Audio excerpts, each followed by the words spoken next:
नमस्कार साथियों, नव्या आईएएस में आप सभी का स्वागत है। आज के द हिंदू पेपर में जितनी भी न्यूज़ आई हैं इम्पोर्टेंट, हम उसे डिस्कस करेंगे इस वीडियो में। चलिए, सबसे पहली न्यूज़ है हमारी भारत कनाडा समझौता और विवाद। भारत ने क्या किया है, अभी कनाडा के जो प्रधानमंत्री आए थे उस समय भारत और कनाडा ने 1.9 अरब डॉलर की यूरेनियम सप्लाई समझौता साइन किया दोनों ने। इससे क्या होगा, यूरेनियम भारत के परमाणु बिजली घरों में इस्तेमाल होगा। क्या था समझौते में, हम ये डिस्कस कर लेते हैं कि 10 साल तक भारत को यूरेनियम की सप्लाई होती रहेगी। दोनों देश जो है इस साल के अंत तक मुक्त व्यापार समझौता पूरा करना चाहते हैं। नवीकरणीय ऊर्जा, एलपीजी और यूरेनियम के क्षेत्र में भी सहयोग बढ़ाएंगे। नई तकनीक, शिक्षा, संस्कृति में भी सहयोग करेंगे एक दूसरे को। और अभी कनाडा ने भी फैसला लिया है कि वो भारत का जो आईएसए और ग्लोबल बायोफ्यूल अलायंस में शामिल होगा। ठीक है, ये सब इस समझौते के तहत हुआ। और 2030 तक दोनों देशों ने लक्ष्य रखा है कि वो आपसी व्यापार को दुगना करेंगे एक दूसरे के साथ। विवाद क्या है, हमारे रिश्ते पहले ही कनाडा से अच्छे नहीं हैं। उसका कारण क्या है, कनाडा में जो खालिस्तानी कार्यकर्ता है हरदीप सिंह निज्जर, उनकी हत्या हो गई थी। और वहाँ की जो जांच एजेंसियाँ थी उनका ये कहना है कि वैंकूवर में जो स्थित भारत दूतावास है वहाँ काम कर रहे 2 अधिकारियों का इसमें संबंध है। जबकि भारत मना करता है, खारिज करता है इन आरोपों कि नहीं, ऐसा कुछ भी नहीं है। हमारे किसी भी नागरिक का इसमें कोई हाथ नहीं है। कनाडा के पीएम ने क्या कहा कि उनका देश विदेशी हस्तक्षेप और दमन के खिलाफ कार्रवाई जारी रखेगा। अन्य मुद्दे देख लेते हैं। दोनों नेताओं ने बातचीत करी है, अभी जो पश्चिम में युद्ध चल रहा है उसके खिलाफ मतलब उसके बारे में बातचीत करी है कि जो समस्या है उसे बातचीत और कूटनीतिक तरीके से समाधान निकालना चाहिए। युद्ध कोई सॉल्यूशन नहीं है। और दूसरा, आतंकवाद और उग्रवाद से निपटने के लिए सुरक्षा सहयोग बढ़ाने पर भी दोनों देशों ने सहमति जताई। अतः भारत और कनाडा अपने रिश्तों को सुधारने और आर्थिक व ऊर्जा क्षेत्र में सहयोग बढ़ाने की दिशा में आगे बढ़ रहे हैं।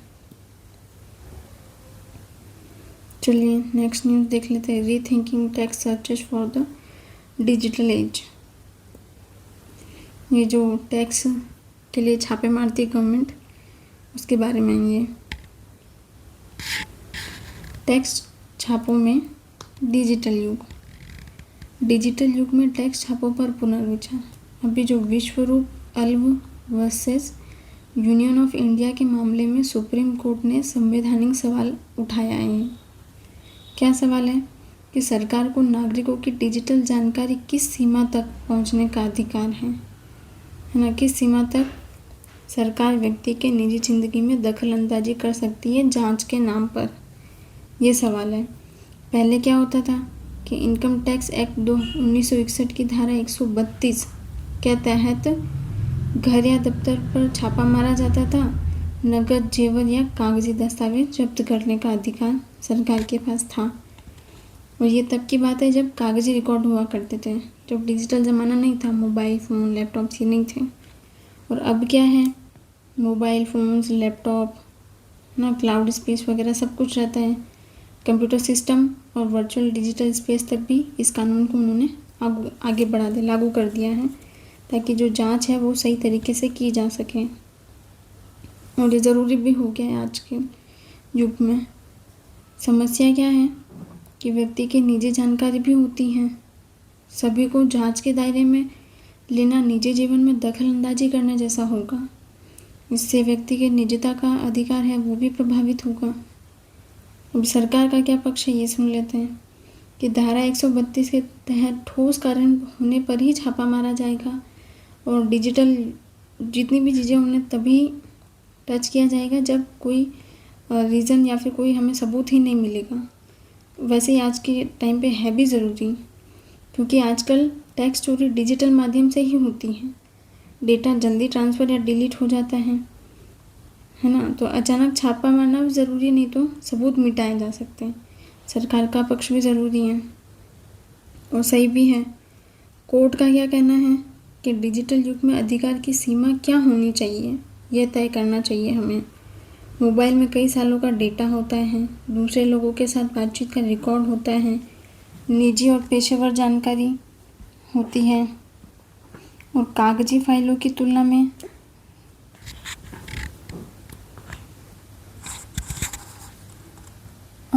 कागजी फाइलों की तुलना में कई ज़्यादा दखल देने वाली ये कार्यवाही होती है। ज़रूरी सुरक्षा उपाय क्या करने चाहिए हमें कि सीमित दायरा रखना है हमें, ज़रूरी साबित हो तो ही सख्त कार्रवाई होनी चाहिए, समय और विषय की सीमा दोनों होनी चाहिए, निजी और तीसरे पक्ष की जानकारी को हमेशा सुरक्षित रखना है ऐसी जांच में, रिकॉर्ड और समीक्षा होनी चाहिए। निष्कर्ष देख लेते हैं कि राजस्व वसूली ज़रूरी है, लेकिन इस तरीके से नागरिकों की स्वतंत्रता और निजता के अनुरूप होना चाहिए ये सब। ठीक है। नेक्स्ट जो खबर है हमारी वो रशियन ऑयल इंपोर्ट का है, ये भी देख लेते हैं। भारत ने जनवरी 2026 में रूस से कच्चे तेल का आयात कम कर दिया। अब अधिक तेल पश्चिम एशिया और यूएस से लेना प्रारंभ कर दिया, है ना। 2026 जनवरी में तेल आयात की जो हमारा कुल तेल आयात था उसमें रूस की हिस्सेदारी 20% से कम हो गई, मतलब 19% ही रही, 19.3% के लगभग रह गई। और ये मई 2022 के बाद पहली बार हुआ है। पहले रूस की हिस्सेदारी मई 2025 में कितनी 33% थी। अब अमेरिका के साथ क्या समझौता हुआ है? अमेरिका कहता आया है कि अगर भारत यूएस से तेल खरीदेगा, रशिया से कम खरीदेगा, तो वह सीमा शुल्क टैरिफ कम कर देगा और इससे जो हमारा व्यापार समझौता है वो आगे बढ़ सकता है ना। लेकिन भारत जो स्पष्ट कहता है कि वो अपनी ज़रूरतों के हिसाब से ही तेल खरीदता है सबसे। अब किन देशों से हमारा आयात बढ़ा है? इराक से 16.6%, सऊदी अरब से 17.5%, यूएई से 10.4%, यूएस से 6.8%, जो कि पहले से 5% था, है ना। अभी नई समस्या क्या है? जो होर्मुज की खाड़ी है ना, होर्मुज जल मध्य मार्ग बंद कर दिया। पश्चिम एशिया में जब संघर्ष चल रहा है, युद्ध हो रहा है, उस कारण से ईरान ने बंद कर दिया ये रास्ता हमारे तेल सप्लाई के लिए बहुत ज़्यादा ज़रूरी था। अब हमें महंगा भी पड़ सकता है। रशिया से सस्ता तेल कम खरीदने का फैसला भारत को महंगा पड़ सकता है। अभी पश्चिम एशिया में जो संघर्ष के कारण अंतर्राष्ट्रीय बाजार में तेल की कीमत $80 प्रति बैरल हो गई है, सीधे 8% की वृद्धि हो गई है इसमें। और अमेरिका दूर भी पड़ता है, वहाँ से जो तेल लाया जाएगा और जहाज़ों में लाया जाएगा, और किराया जो फ्रेट चार्ज वो भी बहुत ज़्यादा महंगा होगा, लागत बढ़ जाएगी। ये जो फैसला है वो आर्थिक रूप से महंगा ही साबित होने वाला है भारत को। चलिए हमारी नेक्स्ट न्यूज़। चलिए, ये जो SC to look into feasibility of NAT for blood transfusion, ये मामला क्या है ये देख लेते हैं हम एक बार। भारत के जो सुप्रीम कोर्ट है, यह देखने का फैसला किया कि क्या देश के सभी ब्लड बैंकों में खून चढ़ाने से पहले न्यूक्लिक एसिड टेस्ट NAT किया जाता है या नहीं, या अनिवार्य किया जाना चाहिए। ये अभी सुप्रीम कोर्ट में मामला चल रहा है।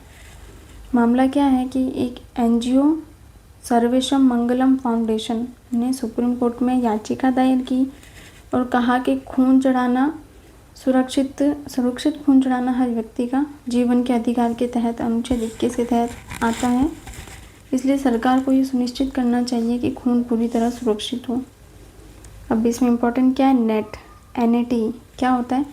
न्यूक्लिक एसिड टेस्ट एक आधुनिक और बहुत संवेदनशील जांच तकनीक है। ये खून में मौजूदा वायरस के जीन को पहचान सकती है, जैसे HIV, hepatitis B, hepatitis C।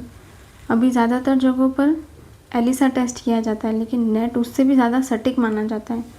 Supreme court ने क्या पूछा सुनवाई के दौरान कि क्या सभी राज्य नेट का खर्चा टेस्ट का खर्चा उठा सकती है, क्या वह राज्यों पर अतिरिक्त बोझ तो नहीं बनेगा, और कितने सरकारी अस्पताल में पहले नेट किया जा रहा है। और ये महत्वपूर्ण भी है, कुछ हालिया घटनाएं भी इसमें बताई गई हमें, है ना।